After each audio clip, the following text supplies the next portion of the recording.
Every single night, a man in his late 60s was reheating his dinner. Same foods, same routine. He thought he was eating healthy. He walked every morning. He did not smoke. He had no family history of serious heart disease. But when his doctor looked at his arteries, the results were shocking.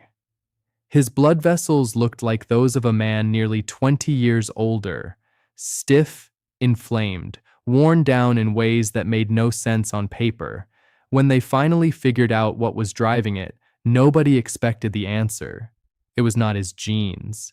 It was not his stress. It was not his weight. It was what he was doing every single evening in his kitchen with his leftovers.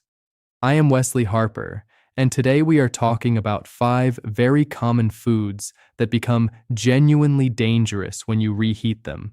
Not just hard on your stomach, not just a little harder to digest, genuinely dangerous in ways that quietly damage your arteries and raise your risk of serious illness at the same time. And after 60, this matters more than most people realize because your body handles these foods very differently than it did 20 or 30 years ago. Stay with me through all 5 because the last one is probably sitting in your kitchen right now and almost nobody connects it to the damage it is doing. Before we get into the list, drop a comment right now and tell me which leftover food you reheat the most often. I read every comment in this community, and your answer might surprise you by the end of this video. Now, before we get into the 5 foods, I want to take just a moment to explain something important, because it makes everything else make sense. When you were in your 40s, your body was remarkably good at handling damage. Small amounts of harmful compounds, minor inflammation, low-level toxins. Your cells dealt with all of it quietly and efficiently without you ever feeling it. After 60, that system slows down. Your liver processes things more slowly. Your immune system becomes less precise. Your artery walls become thinner and less flexible, and your body's ability to repair damaged cells becomes less reliable. This does not mean you are fragile. It means the margin for error gets smaller. Things your body handled easily at 45 are not handled as easily at 65, and the foods we are about to discuss all share one thing in common. When reheated, they produce harmful compounds that your body struggles to clear out after 60, and day after day, meal after meal, those compounds quietly add up inside your body. Let us start with the first one, and it is probably in your refrigerator right now. Fried food, French fries. Fried chicken. Anything cooked in vegetable oil like sunflower oil, corn oil, or soybean oil. Now, most people already know fried food is not the healthiest choice, but here is what almost nobody knows. The real danger is not in eating fried food the first time. The danger is in reheating it the next day. When you heat vegetable oil the first time and fry food in it, certain changes begin happening inside that oil. When you reheat that same food the next day, those changes go much further. The oil breaks down chemically and releases compounds called aldehydes. Now here's something that will stay with you. Aldehydes are the same harmful compounds found in cigarette smoke. That is not an exaggeration. That is the chemistry of what happens when vegetable oil is reheated. What do these compounds do inside your body? They go directly after the walls of your blood vessels. They trigger a process called oxidative stress, which damages the cells lining your arteries. Over time, those artery walls thicken, stiffen, and lose their natural flexibility. For someone over 60 whose arteries are already naturally less flexible with age, this speeds up a process that raises blood pressure and increases cardiovascular risk significantly. But that is only part of it.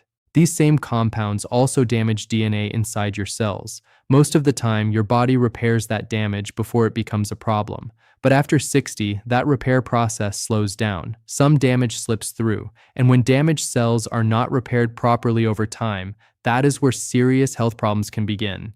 You do not have to give up fried food entirely, but reheating it is where the real harm happens. If you have leftover fried food, the safest options are to warm it briefly in the oven or an air fryer at a moderate temperature with no added oil, or eat it cold. Cold leftover fried food sounds unappealing, but it is genuinely safer than reheating it and creating a second wave of those harmful compounds. Now, the second food on this list is one that is going to surprise most people watching, because it is supposed to be one of the healthiest foods you can eat. Leafy green vegetables, spinach, kale, Swiss chard. When you eat these raw or cook them fresh, they are genuinely excellent for your health. The problem starts after they have been cooked and then reheated the next day. Here is what happens. Spinach, kale, and similar greens naturally contain compounds called nitrates. In their original form, these are largely harmless, and your body handles them without trouble. But once you cook leafy greens and let them sit, bacteria begin converting those nitrates into a different compound called nitrites.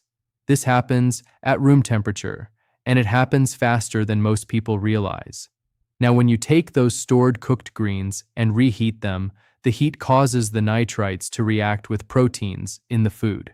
And that reaction creates compounds called nitrosamines. Nitrosamines are classified by the World Health Organization as probable human carcinogens. They have been linked to stomach cancer, cancer of the esophagus, and colon cancer.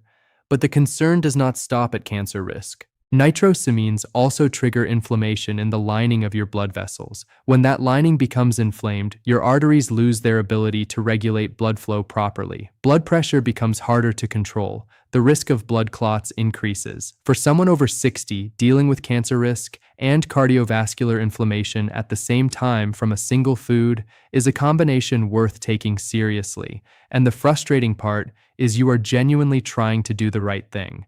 You cook spinach because you know it is nutritious. You reheat the leftovers because it is convenient. Nobody ever told you that reheating cooked leafy greens changes them into something genuinely harmful. The fix is simple. Cook only as much leafy greens as you will eat in that sitting.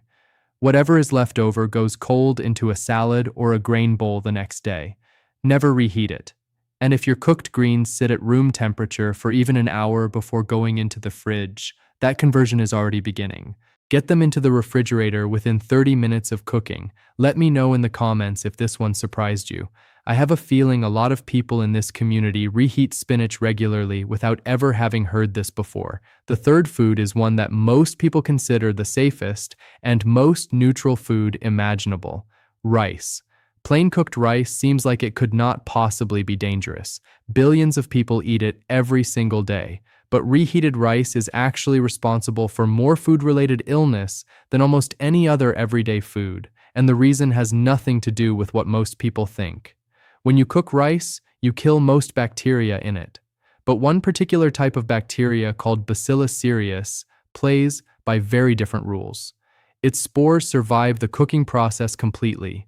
They simply go quiet while the heat is on. Then, as the rice cools down, those spores wake up and begin multiplying rapidly. The warmer the room, the faster they multiply. Most people know this part and think the solution is simple. Just reheat the rice thoroughly and the bacteria are killed. And they are right that reheating kills the bacteria. But here is the part that most people have never heard. Reheating does not destroy the toxins those bacteria already produced while the rice was sitting out. Those toxins are heat resistant. You can heat that rice until it is steaming hot, and those toxins are still in there, still active, still harmful. In the short term, these toxins cause nausea and digestive discomfort. Unpleasant, but your body gets through it. But here is what nobody talks about. When you are reheating rice several times a week over months and years, the repeated low-level exposure to those toxins creates ongoing inflammation in your gut. And chronic gut inflammation does not stay in your gut.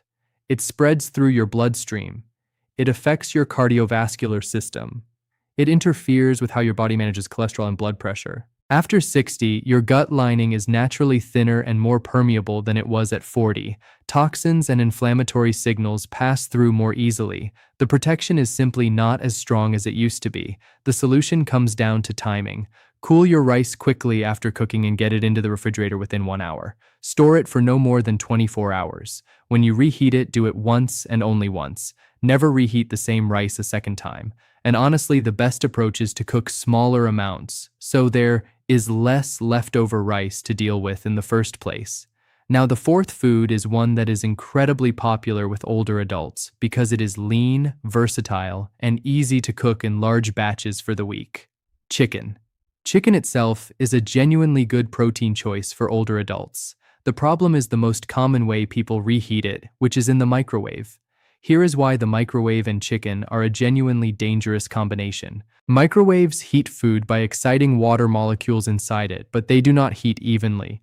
They create what food scientists call cold zones, areas inside the food where the heat simply does not reach properly. You cannot see these cold zones. The outside of your chicken looks perfectly hot. Steam is rising. It feels done. But inside those cold spots, the temperature may never have reached a level high enough to make the food safe. Inside those cold zones, bacteria survive. Salmonella, Campylobacter, Listeria. These are the main bacteria found in undercooked or improperly reheated chicken. And Listeria is worth mentioning specifically because it is particularly concerning for older adults. As we age, our immune system naturally becomes less robust. What a younger person might fight off without much trouble can hit an older adult significantly harder. One episode of food poisoning is painful and exhausting, but your body recovers. The bigger concern is the pattern. When this happens repeatedly, even at a low level, your immune system keeps releasing inflammatory signals into the bloodstream, each time a small amount. But when this happens regularly, week after week, those signals circulate continuously. And what do they do to your cardiovascular system? They damage artery walls, they contribute to plaque formation, they make blood more prone to clotting. The fix is straightforward. Stop reheating chicken in the microwave. Your best options are the oven with foil covering the chicken at a moderate temperature, or eating it cold in a salad or sandwich. If you absolutely must use the microwave, cut the chicken into small pieces first, so there are fewer places for cold zones to form, and let it rest for 2 full minutes after heating before you eat it. Now we come to the fifth food, and this one has not one but 2 separate ways it damages your health when reheated, and both of them are serious. Potatoes. Potatoes seem like the most harmless food imaginable, but reheating them triggers 2 completely different harmful processes at the same time, and most people have never heard of either one. The first is something called acrylamide. When starchy foods like potatoes are cooked at high temperatures, a chemical reaction happens between the natural sugars and an amino acid in the potato. This reaction produces acrylamide, which is classified by the International Agency for Research on Cancer as a probable human carcinogen linked to kidney cancer and other serious illnesses. Here is the part that makes reheating specifically dangerous. The first time you cook a potato, acrylamide forms. When you reheat that same potato, more acrylamide forms on top of what was already there. You are compounding your exposure every time you put that potato back in the heat. After 60, your body detoxifies acrylamide less efficiently than it did when you were younger. The same amount causes more damage than it would have 20 years ago. That is the cancer concern. But there is also a serious heart health concern happening at the same time. When potatoes are cooked and then allowed to cool, something beneficial happens inside them. A type of starch called resistant starch forms. Resistant starch acts like dietary fiber. It feeds healthy bacteria in your gut, and it slows down how quickly sugar from the potato enters your bloodstream. Your blood sugar rises gradually after eating a cold, cooked potato, which is much easier on your cardiovascular system. But when you reheat that potato, that resistant starch converts back into regular starch. Regular starch digests very quickly. Your blood sugar spikes sharply. Your body has to release a surge of insulin to bring it back down. For anyone over 60 with any degree of insulin resistance, this cycle of sharp spikes and surges is genuinely damaging. It causes oxidative stress in the walls of your blood vessels. It accelerates the stiffening of arteries. It contributes directly to cardiovascular disease over time. So, a single reheated potato is triggering both a cancer risk response and a cardiovascular stress response at the same time. That is a significant double burden that most people never knew they were placing on their body. The practical solution here is actually quite enjoyable once you get used to it. Eat your potatoes cold when possible. A cold potato salad dressed with olive oil, herbs, and a little lemon is genuinely one of the smartest meals an older adult can eat. The resistant starch stays intact, blood sugar stays stable. Acrylamide exposure does not compound. If you need your potato warm, cook a fresh one rather than reheating a leftover. Low heat, short time, no added oil. Now let me step back and look at the bigger picture for a moment, because there is something important that connects all 5 of these foods together. Every single one of these reheated foods feeds the same underlying problem inside your body: chronic low-level inflammation. And chronic inflammation is not just uncomfortable, it is one of the most significant drivers of both heart disease and serious illness that doctors see in older adults. Here is how it works. Over time, the walls of your arteries develop small amounts of damage from these repeated chemical exposures. Your immune system sends cells to repair that damage. Those cells accumulate. Plaque begins forming. The arteries narrow. Your blood pressure rises. Your heart has to work harder to push blood through vessels that are becoming increasingly stiff. At the same time, your cells are under continuous stress from these compounds. The more inflammation, the more cellular damage. And the more cellular damage, the higher the chance that something serious develops over time. Heart disease and cancer are not always separate problems with completely separate causes. In many cases, they share the same foundation: chronic inflammation, and chronic inflammation builds from daily habits that feel completely normal and harmless in the moment. After 60, this process moves faster than it did before. Your body has less reserve, less capacity to absorb repeated daily insults without consequences showing up. But here is the genuinely encouraging part. Inflammation is reversible. Artery function can improve. These processes can be slowed and sometimes stopped with consistent, simple changes. And the 5 swaps I'm about to give you are as simple as it gets. For fried food, reheat in the oven or air fryer at moderate temperature with no added oil, or eat it cold. For leafy greens, cook only what you will eat immediately and put leftovers cold into salads. Never reheat cooked spinach or kale. For rice, get it into the refrigerator within 1 hour of cooking and reheat it only once. For chicken, use the oven with foil, or eat it cold and stop using the microwave for reheating chicken. For potatoes, eat them cold when you can, and if you need them warm, cook fresh ones rather than reheating leftovers. None of these changes require giving up foods you enjoy. They just require thinking a little differently about timing and temperature, and these changes add up. Each swap reduces your daily inflammatory load. All 5 together reduce it significantly over weeks and months. That reduction shows up in ways you can feel: better energy, more stable blood pressure, improved digestion, a body that is simply working better because it is not fighting a constant invisible fire in the background. Your kitchen habits after 60 are one of the most powerful tools you have for protecting your heart and your long-term health. You do not need a prescription for any of this. You just need the right information. If today's video helped, you please give it a thumbs up. It helps more seniors find this kind of honest, practical health information when they need it most. Subscribe if you are not already part of this community. Every week, I bring you clear, straightforward health information built specifically for adults over 60. And leave a comment below. Which of these 5 foods surprised you the most? Or tell me which one you are going to stop reheating starting today. I read every single comment, and I genuinely want to hear from you. Take good care of yourself. Small changes made consistently protect your health in ways that add up to something really significant over time. I will see you in the next one. Just remember, this video is for educational and informational purposes only. Always talk to your doctor or healthcare provider before making any changes to your medications, supplements, diet, or health routine.